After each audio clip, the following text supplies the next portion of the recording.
Good morning, Bears. We are diving into Greek philosophers and what they said, interpreting what they said in our own words.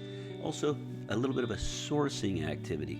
Remember, we always want to know, where are we getting our source? If you're going to go drink some water, we want to know if that water is clean or not. Well, it's the same thing when we source information on the internet. So we're going to do a little sourcing activity today. But first, let's dive in and see how people are doing in their slideshows. Remember, we're in a history week. If you have not opened your slideshow yet, you go in. You should look to the right. It should be under your grades. It's all over your Schoology. Characters of Greece. We're studying the characters of Greece today, specifically philosophers. Let's go into In Progress. Sebastian's got some work done. I want to look at one that we can read. Here, let's see how people are doing. Remember, if you see this, Elizabeth, you haven't opened it yet. Let's get that going. Looks like now this is what your slideshow should look like. Thank you, Zamara. Let's go ahead and open this. Very nicely done. Right away, as soon as you open your slideshow, put your name in the title. Say what we're learning about. Then I know you've actually done some work. Open, click My Document, click Edit. Do some work. We're researching ancient Greece. We're going to talk more about Alexander the Great tomorrow, so I won't focus on that yet, but great slide. Greek philosophy, this is important. Ancient Greek philosophy arose in the 6th century BC. That's around 500 BC, at a time when the inhabitants of ancient Greece were struggling to repel devastating invasions from the east. We learned about that a couple of weeks ago. Greek from the east, that's the Persians. And now remember, the Greek, the Spartans, and Athens fought together. That's all within Greece. They teamed up to fight against Persia when Persia was invading. Greek philosophy continued throughout the Hellenistic period and the period in which Greece and most Greek inhabited lands were part of the Roman Empire. Yes, remember, the Romans took this over later. We will get to that when we go to Caesar, Julius Caesar, in Rome and the spread of Christianity. So let's talk about it. So here's some of our characters we're going to be learning about. So if you're like Zamara, you've already done some of your research. Aristotle was a Greek philosopher and polymath during the classical period of ancient Greece, taught by Plato. Interesting. He was the founder of the Lyceum, the Peripateic school of philosophy in the Aristotelian tradition. Remember, so we have Aristotle, we have Plato, we have Socrates. How do you remember the order? One way I remember the order is alphabetical order. So what comes first? Aristotle or Socrates? Aristotle. It's reverse alphabetical order for the big three. So Aristotle comes last, Socrates, and then we have Plato. What comes first in the alphabet? Elemental P, Q, R, S. P comes before S. It's reverse. So since P comes before S, S actually comes first in the time.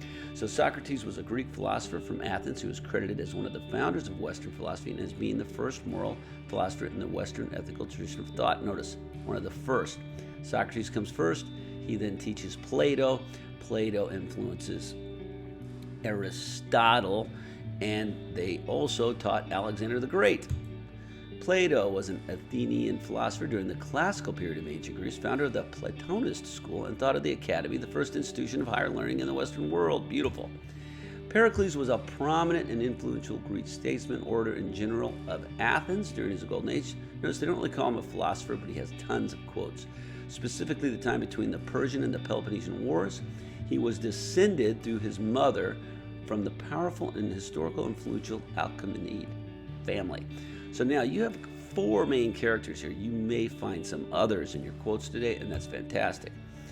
Now she has her Greek gods. We'll look at these later. We're going to focus on these on our Thursday, Friday epic, along with the Odyssey.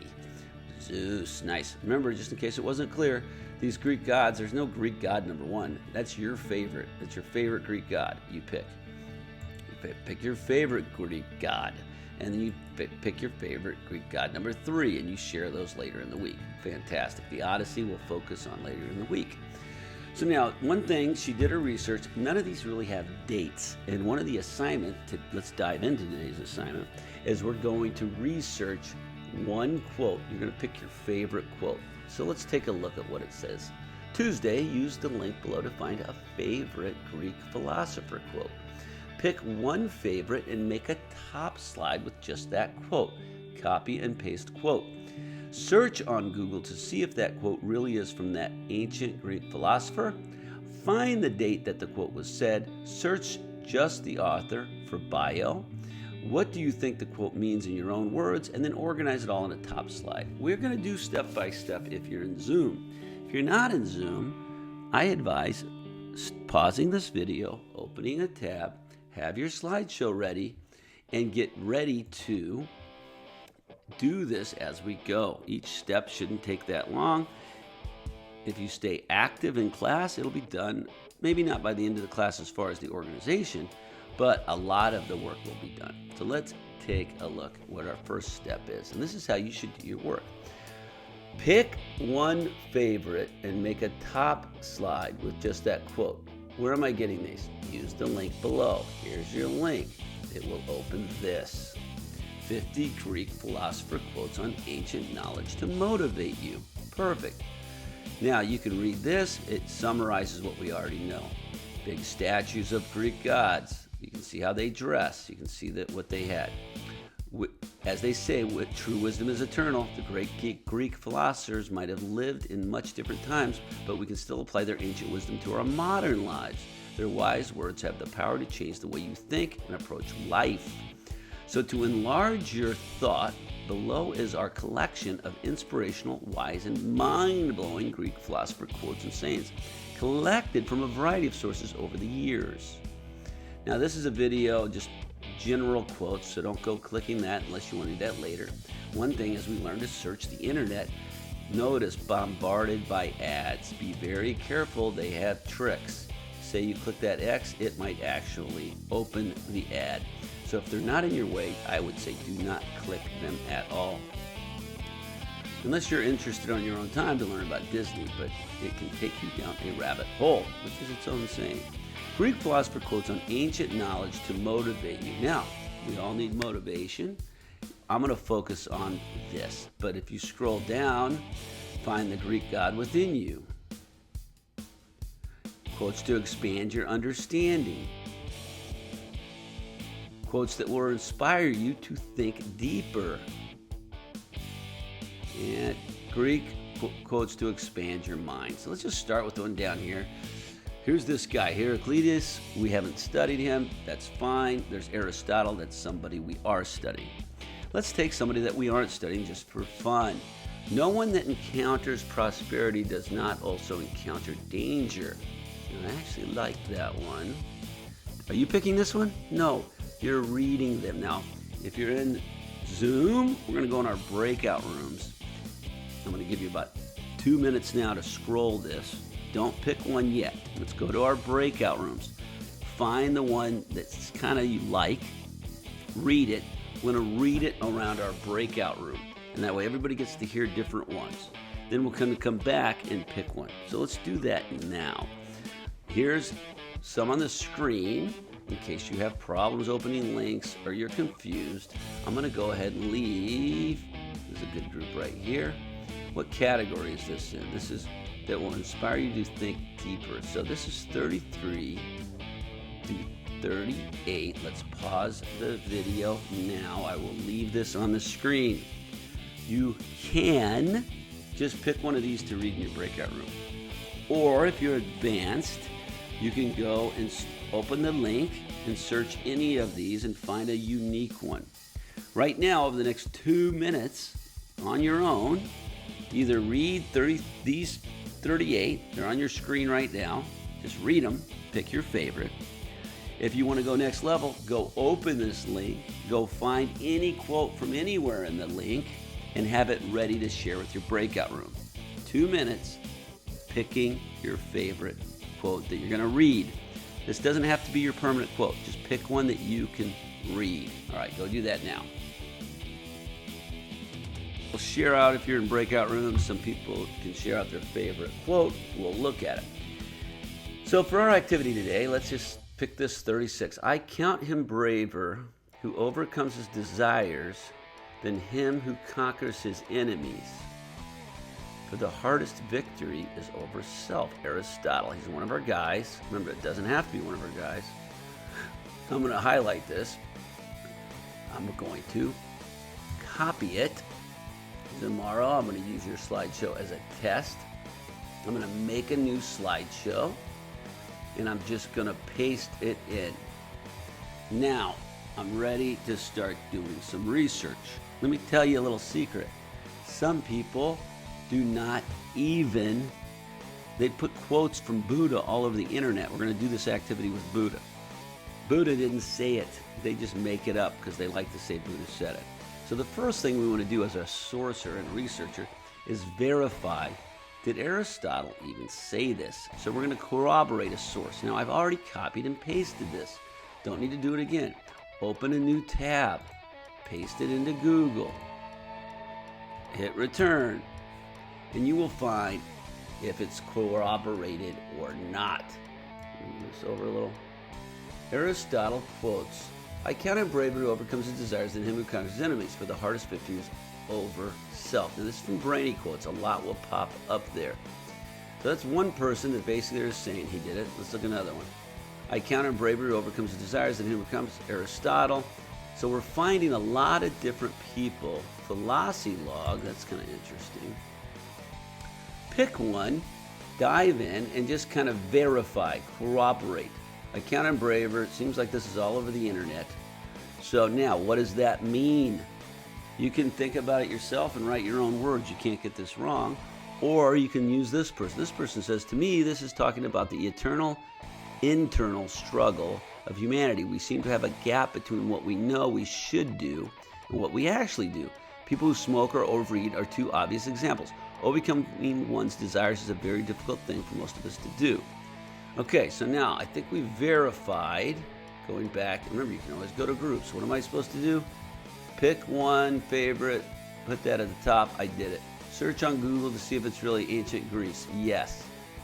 Find the date that quote was said.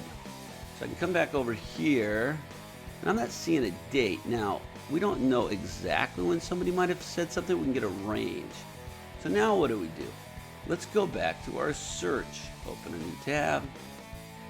We don't really care about the words. We just need to know when he lived. Aristotle, timeline, or time period it says. So here's his timeline. 335 is at 427 BC. He's born. Is he going to say this when he was born? Probably not. 30 years later, trial and death of the philosopher Socrates. We're not talking about him, who taught in the court of Agora. 384 to 322, life of Aristotle. So that's Plato's born. We're talking about Aristotle. So 384 to 322, life of Aristotle, tutor of Alexander the Great. So we're learning about him. Oh, birth of the philosopher Aristotle, tutor of Alexander the Great. Okay, here we go. So you got to read these things to make sure you're in the right tracking. Come down a little closer. And let's just see. Okay, King Macedon summons Aristotle to tutor his young son. So if he's tutoring around this time, probably around this time period, because this is when he's a teacher. So you're guessing. Oh, he dies here at 322. So you're trying to find the time when he might have said it. I'm going to say approximately 343. So watch this. Date. Around 323 BC. Now, it could have been 350, could have been 310. This is his time when he's teaching. Now, if you really want to go deep dive and find out, maybe it's in a book and find out the exact date it was written, you can. But we're just getting a close time period of when he might have said this. So around 323 BC. Okay, so we have a quote. We researched it. We believe he says it. And we might want to put that in here. Let's go ahead and put this in here. Corroborating evidence says he did say this quote. Instead of says, let's say confirms. Okay, now we found the date. We said he did it. We found the date that he said it. Let's all go do that right now. You should be able to copy and paste your favorite quote, search the internet, confirm they said it, and then find the date that the philosopher lived. And right about the middle of that time, you can find, if you do timeline, when he was teaching. And whatever that philosopher was teaching, probably around the time he said this quote. All right, let's go do that now. Okay, we're back. Everybody's slide should look something like Zamara's. Now, you might be ahead of us. You might be getting your pictures, things like that. You might already have what you think the quote means. Everybody works at different pace, or maybe you haven't even started this slide and then you're behind. So bottom line, you should have the slideshow open and trying to do this slide. Now, if you're one of these people that's way behind, barely going to get a C, I still recommend doing this with us today in class, because that can actually get you to a C or a B even with nothing else done, because it's your own work, your own evidence.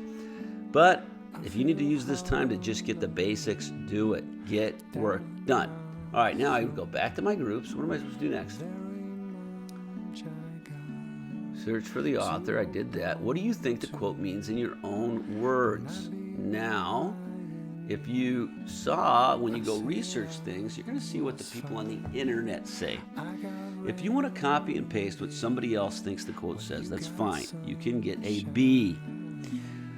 If you want to get an A, read it again. You've read it with your groups. We've done a little research. You've maybe seen some input from other people on the internet.